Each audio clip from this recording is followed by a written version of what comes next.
We are live on Energy Superheroes with Brent Lakeman. He is the director of the Hydrogen Initiative for Edmonton Global, and they're looking to capitalize on the economic potential of hydrogen for Edmonton and the broader region. Brent, welcome to the podcast today. Thank you for having me. So tell us about the Hydrogen Initiative. It sounds exciting, and I know the Edmonton region has a lot of particular benefits related to hydrogen. Would love to hear more about it. Yeah, no, it is definitely is very exciting. And, we've been involved in hydrogen in our region for quite some time. It's not new to the Edmonton region as a major center of the Western Canadian oil and gas sector, for example. So hydrogen's been produced here for decades.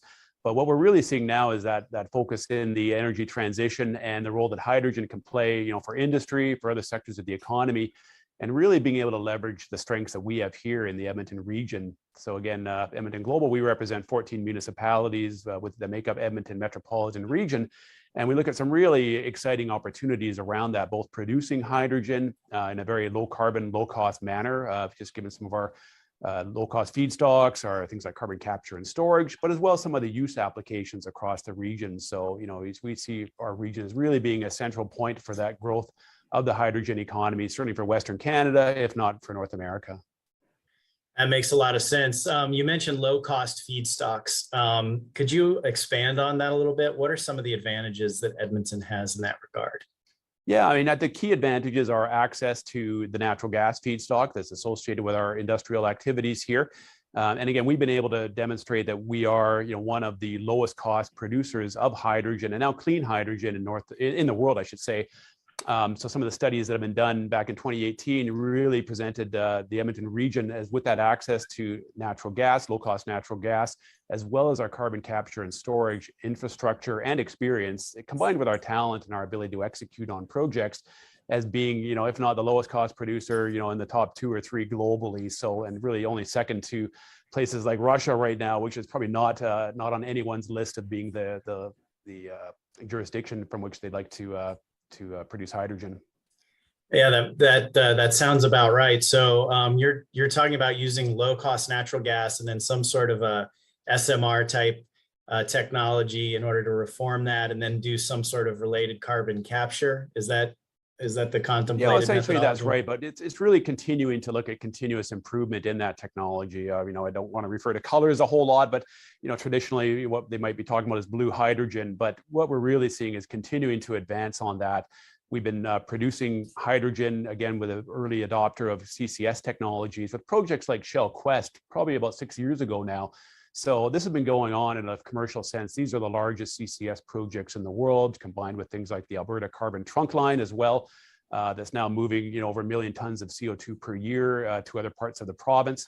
But now some of the next projects being contemplated in our region and announced will be pushing it even further towards net zero hydrogen production. So Air Products, the world's largest producer of hydrogen, chose Edmonton, I should say, as the location for their first net zero facility. So we're really excited by that. The fact they recognized, again, this is the place to launch that first net zero facility. So moving to a new form of hydrogen production using an ATR, autothermal reforming, rather than SMR, allowing for a higher percentage of CO2 capture from that facility.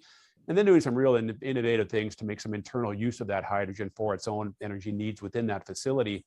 So again, we're continuously improving upon the environmental performance, reducing costs, of course, associated with that as well, and learning from those projects we've seen here in the region in the past. And even some other exciting news just over the past several weeks in Alberta around CO2 hubs being identified for the region. So now we'll have identified sites for CO2 storage for any companies coming in to look to produce hydrogen. And in fact, 6 of those sites around the metropolitan Edmonton region. So we're so excited by that and seeing that as a real driver for continued investment in the hydrogen economy and in other decarbonization activities. That sounds great. So the hydrogen hubs, there'll be 6 hubs in the region. Do you anticipate getting the hydrogen, or getting the CO2 to these capture facilities with pipeline or with trucks or some combination? How do you see that unfolding?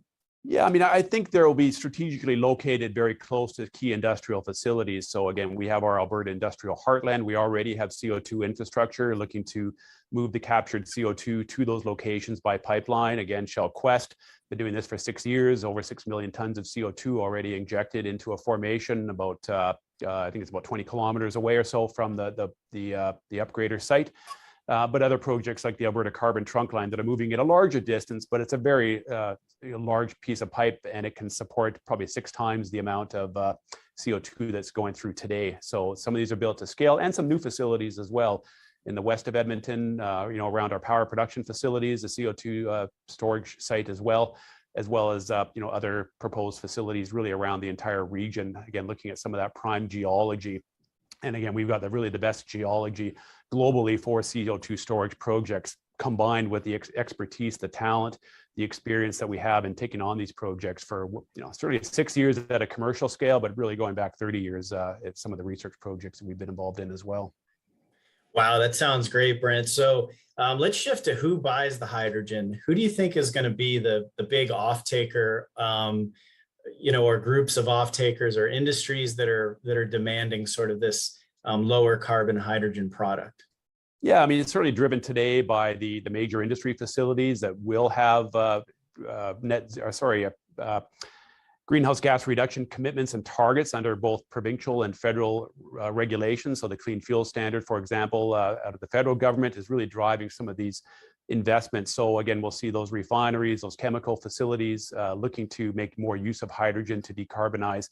And that's what's really exciting as well, as just meeting their own internal targets for those facilities, but also corporate targets.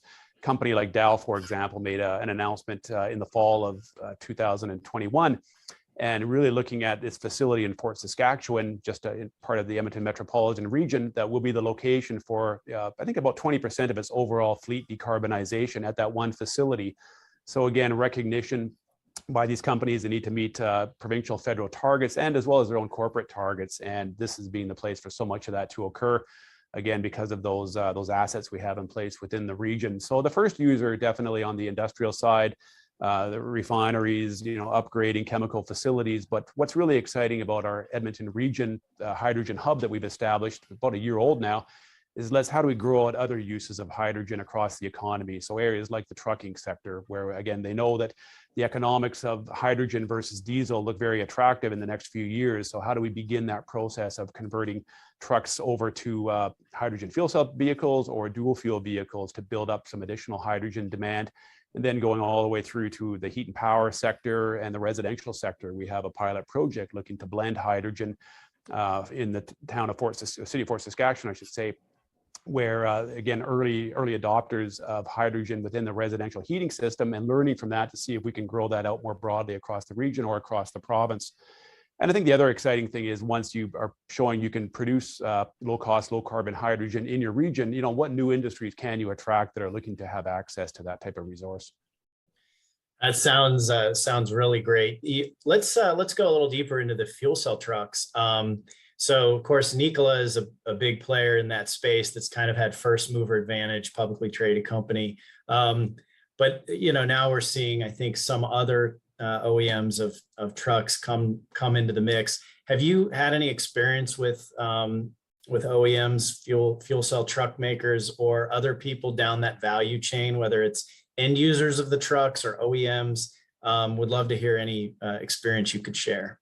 Yeah, no, that's a great question and a really timely one. Actually, for several years, there's been a strong focus in our region around the Class 8 heavy-duty trucks. So there's a project called the agtech pilot project. It's been funded through organizations like Emissions Reductions Alberta, really working closely with the Alberta Motor Transport Association to begin to demonstrate for their membership, what does it mean to be moving towards hydrogen fuel cell trucks. So there will be a pilot truck being piloted on the roads between Edmonton and Calgary, probably either later this year or next year. And that's really to, again, engage the membership, but then also looking at some of the other providers of these technologies. Just recently, we had the first Canadian hydrogen convention in the region. And as part of that, we had the Nikola truck really on the trade floor. So again, getting some familiarity with that truck for the membership, for the public at large, for other industries. and also trialing that, so some of the fleet operators could then start to actually see what it's like to moving that truck around the highways of the region. So some really interesting demonstrations going on, but it's not only with the fuel cell trucks. There's a really strong interest in looking at how do we accelerate hydrogen demand within the trucking sector through things like dual fuel technologies. And we have some really interesting companies, both based in Edmonton as well as Western Canada, that are looking at dual fuel heavy duty trucks. Because what we've done within our Edmonton region hydrogen hub is quantify, we potentially have 20,000 trucks that are going to be making that shift from diesel to hydrogen between now and 2032. And we think a very significant portion of that, could be a dual fuel vehicle that would make some sense and allow you to grow out that infrastructure much more quickly than waiting for the fuel cell trucks to enter the market. So ultimately need both, but you'll be able to determine some trucks may be a better fit for a hydrogen fuel cell technology, and some may be a better fit for a dual fuel technology, helping to reduce the cost and again increase the penetration of those vehicles into the market, and then accelerate the build out of that infrastructure that will be so important. No, very interesting. And that's almost like your definition of energy transition, right? Where you have that dual fuel setup. You mentioned some companies up there that are involved in the dual fuel technology. Are you able to mention any names of companies that you've seen that are focused in that area? Sure. Well, there are three come to mind immediately. One is out of Vancouver, Hydra, and Hydra also was part of our recent Canadian Hydrogen Convention, where there were some projects announced involving Hydra and the Edmonton International Airport to make use of that dual fuel technology, around trucks and different airport related applications. And maybe I'll get into the airport piece in a moment. But we also have two other local companies in Edmonton, Innovative Fuel Systems and DTI, which is Diesel Technologies Incorporated. So they're also looking at this technology. And again, lots of experience working with our industrial players, our trucking sector, and looking to even integrate technologies like artificial intelligence, machine learning into these conversion technologies. So we see it as really exciting. We've got some good capacity here within the region to not only contribute to the dual fuel projects that may be taking place in the region, but really across Western Canada, across North America, because the same challenges we're facing is being faced really by many other jurisdictions. We're just planning to be the early movers and getting these initial projects going. I think that's right. And so do you maybe talk a little of government incentives? You referenced it a little bit, but what do you think is good government policy to help encourage this type of energy transition activity either within a region or within a nation? Yeah, it's a good question. We do have some incentives in place, certainly on the production side. The Alberta Petrochemical Incentive Program, or APIP as it's known, is one of the incentives the province has to catalyze this hydrogen ecosystem on the production side. Other federal programs through the Sustainable Innovation Fund, Strategic Innovation Fund of the federal government, as well as the Clean Fuels Fund being established, will also support aspects of the hydrogen economy. I think what we're trying to show, though, is you need to take a fairly strategic approach to beginning to build out the hydrogen economy. Often, I think what we tend to do, not only in Canada, but sometimes around the world, is sprinkle a little bit of incentive money across the entire country, and try and a little bit for everyone. And I think as we start to build out the infrastructure that we're going to need, certainly in Canada and North America, you need to take a more strategic approach and look at those hubs, those key clusters that you want to get moving on quickly. And then others can learn from that, but that will really drive the economics and reduce the cost associated with this energy transition. So I think our message is, take a little more strategic approach, look at these clusters, look at these hubs, look at what sorts of investments you need to catalyze, particularly on the infrastructure side, to reduce the costs of moving hydrogen, let's say from the production site to the end user site. Can we accelerate some pipeline infrastructure both within the region and between regions to really accelerate things? So I think that's probably the advice.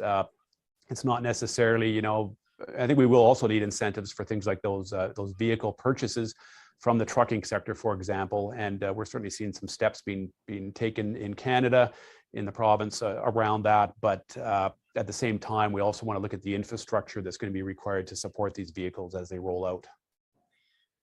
That's great advice. So if I hear you correctly and paraphrase, be a little bit more targeted and put more funds into specific targeted locations so that you can get to critical mass and then allow it to build out from there. Yeah, and I think that's really the governments are hearing that message. We're hearing the importance of hydrogen hubs. Edmonton Region Hydrogen Hub is the first one in Canada. And really one of the, what we keep hearing from our participation in events internationally is really one of the leading ones globally.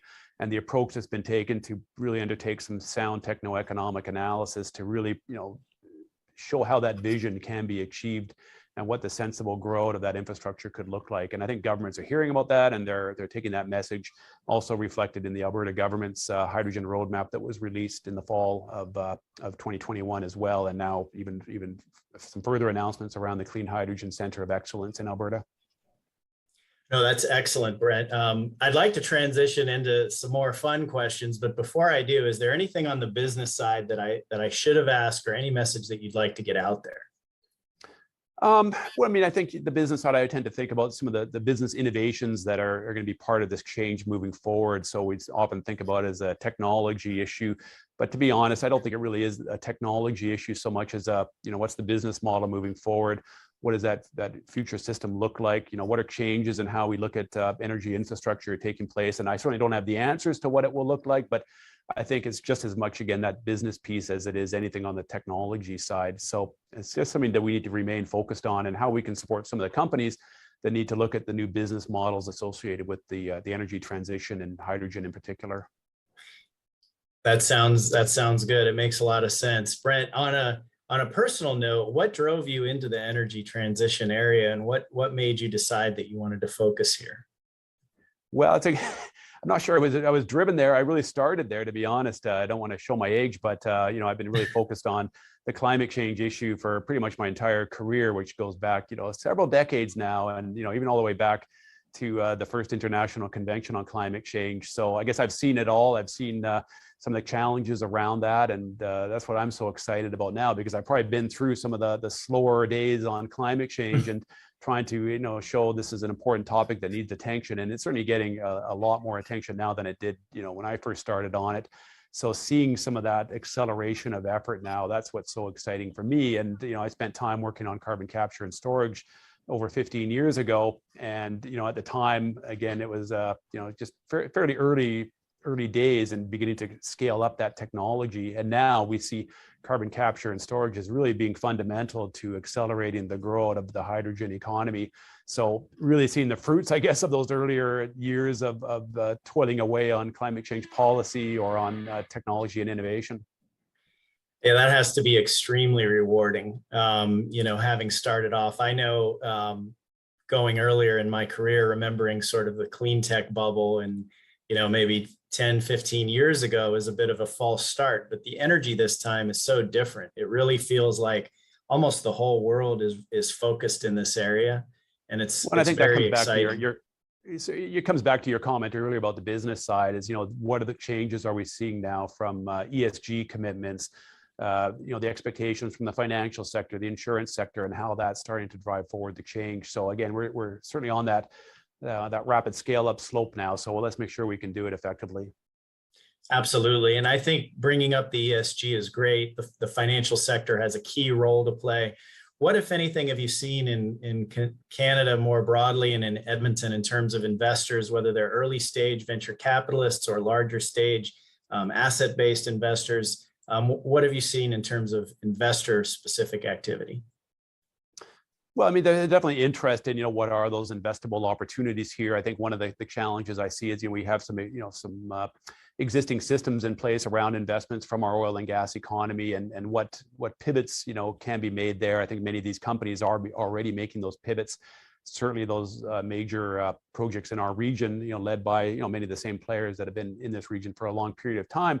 But I think what we're seeing now is on the international side, many jurisdictions and investors around the world beginning to take a much harder look at our region in particular, again, as a low cost, low carbon provider of hydrogen. So if it's the Japanese market or the Korean market, beginning to really, lay down some serious messages that we think it's really critical that you're part of our energy storyline. And again, we just had a major hydrogen convention with 4,000 attendees, including many from around the world. Including the United Arab Emirates, for example, including Japan, including parts of Europe. So again, that message is loud and clear that we play a major role in their energy futures as well. So how do we make those early investments, establish that infrastructure that they're looking for as well. That is amazing. And it's one of the most incredible things about the energy market is that it is a global industry, and that advances made in one country can easily be applied to other countries, because at the end, it comes down to science. So it's really an exciting market to be a part of. And it's so cool that you've been in the market for so long. It makes me think of young people that are just now coming out of school that might want to get into the industry.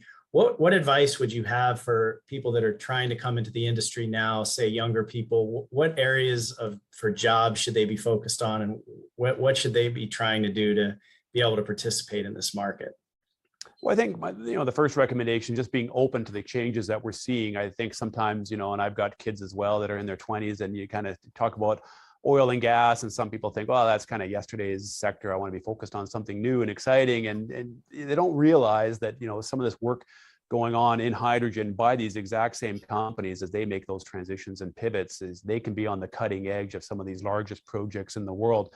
So I think one, just making sure there's that message that it's really a very wide range of companies, including many that are traditionally have been in the oil and gas, the energy sector, that are part of the hydrogen economy. So making sure they're aware of those opportunities, but then thinking about how other technology applications can also apply here. So I mentioned earlier artificial intelligence. We think there's actually ways to combine the artificial intelligence expertise that we have in our region as one of three Canadian centers, and really one of the largest ones globally, and the most long-term investments in this expertise that we've been making in Edmonton, around industrial applications for artificial intelligence. So as you look to hydrogen, you look at things like pipeline applications, dual fuel truck applications, you can see those technologies really combining in an exciting way. So I think that, create that recognition that there's some massive global challenges that we're working on and we're going to be leaders on.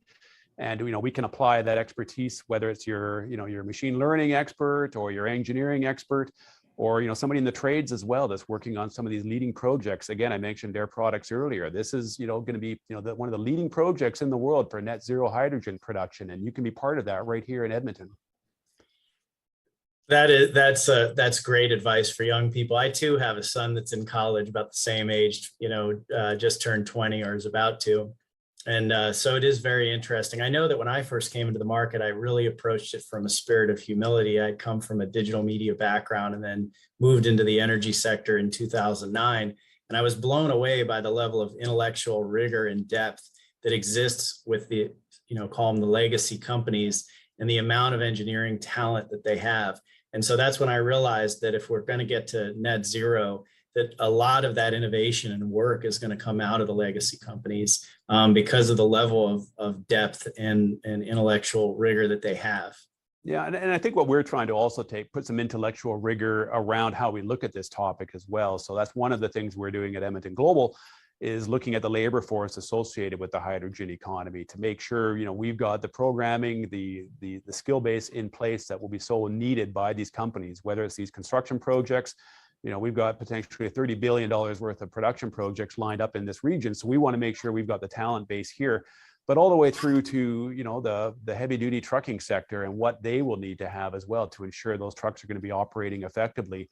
So we've launched a study with the provincial government to really map out what will be the labor needs over the coming, several years, and what programming, if any, we can start to put in place to respond to that, to ensure we remain, really the most investable location around the hydrogen economy. For sure. You absolutely have to have that talent base in order to attract the best companies. So I think that's a great strategy. Well, we're getting close to time here, Brent. Before we go, though, what do you do for fun up there in Edmonton? I know I'm down here in Florida and it's warm. It's almost the opposite of the climate up there. What are the fun activities to do in Edmonton? Oh, there's a lot of fun things to do in Edmonton. I think we're really blessed by being a great location. People tend to jump all immediately to the northern climates, but what's exciting is in summertime right now, we're getting daylight that goes pretty much till 9:30, if not 10:30 as we get into June. So it provides so many opportunities, whether you want to be in the outdoors. We have an incredible river valley here. I think we see about 10 or 12 times the size of Central Park. I think it's actually much larger than that, and really the largest urban park in North America when you look at that entire space that we have within the Edmonton region. So, for myself, it's just getting outdoors and getting on the trails. You can just go on for hours and hours and lots of fun. And in wintertime, the same thing with the trails and getting out to the mountains quite easily. So the quality of life in Edmonton is just incredible. And again, the cost associated with that quality of life is very good in comparison to other parts of Canada, other parts of the world. So again, we kind of feel we've got the best of everything here. Yeah, I can say that some of the best campsites I've ever been to in the world have been in Canada. It's really beautiful up there, and a culture of outdoor activities is amazing. Just don't want to tell too many people about that. I got to keep getting the good campsites. Yeah, you got to keep it a secret. We unfortunately down in here in Florida, the word is out, so we're very overcrowded. You have to search for really good spots in order to get outdoors, but there certainly are. And I'm not even going to say where they're located because we want to keep it under wraps. No, we certainly, that's part of our role at Edmonton Global, is to make sure the world does know about all the great things we do have in this region as a place to invest, a place to grow your family and pursue all your economic ambitions and do it in an environmentally sensitive manner as well. Well, I look forward to getting up there myself. I've never been physically in Edmonton. I've been in a couple of the other provinces, so I'm excited. We've been in discussions with some companies in Edmonton for exactly what you've been talking about, a lot of the innovation around the new energy economy. Brent, it's really been a pleasure to have you. Appreciated having you on the podcast. This has been Brent Lakeman. He's the director of the Hydrogen Initiative for Edmonton Global, and they're doing some really amazing things in the hydrogen economy. Thanks for being on, Brent. Thank you, Peter. Really appreciate it.